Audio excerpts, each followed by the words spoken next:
अस्सलाम वालेकुम फ्रेंड्स, क्या हाल है आपका। उम्मीद है आप सब ठीक ठाक होंगे, खैरियत से होंगे। मेरा नाम है हामी और आप देख रहे हैं हामी टीवी। जैसा कि आप लोगों को मालूम है कि हमने पिछली वीडियो में इस इस्त्री को खोला था। आज हम इस वीडियो में इस इस्त्री को जोड़ेंगे और इसका फॉल्ट भी दूर करेंगे। वीडियो शुरू करने से पहले आप लोगों से दरख्वास्त है कि चैनल को सब्सक्राइब करें। वीडियो अच्छी लगे तो इसे लाइक और शेयर करें।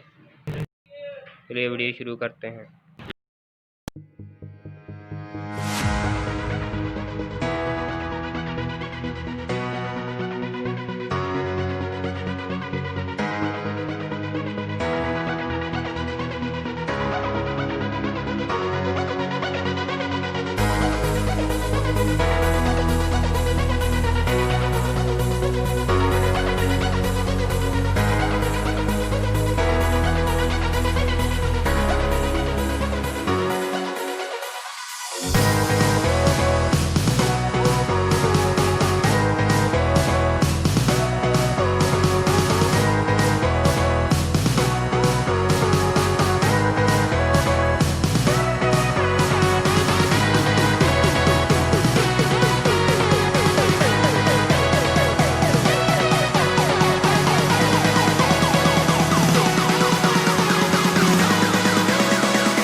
तो फ्रेंड्स, हमारी इस्त्री बिल्कुल तैयार है। वीडियो आपको कैसी लगी ज़रूर बताइएगा।